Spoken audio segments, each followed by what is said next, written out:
Hi guys! This is Kai and welcome to my travel vlog. So for today's video, punta tayong Baguio.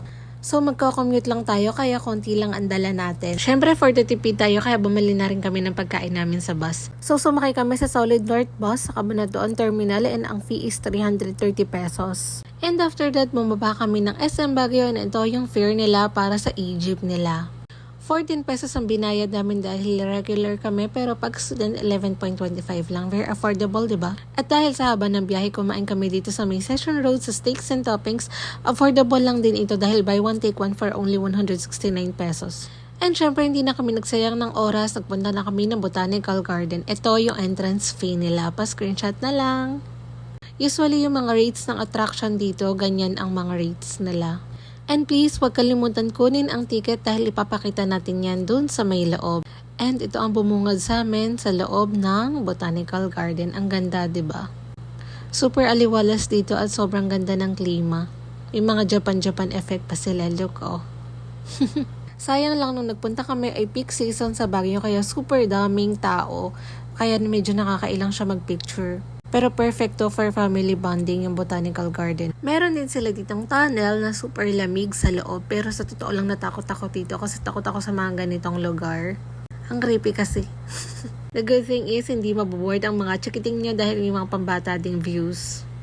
And for the plantitas, pwede kayong mamili dito kasi mura lang din yung mga halaman nila.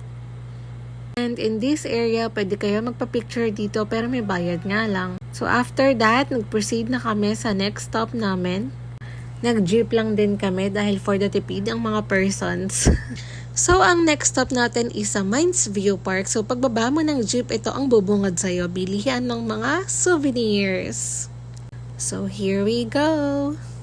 Medyo mahaba yung pila dito pero okay lang kasi 20 pesos lang din yung fee.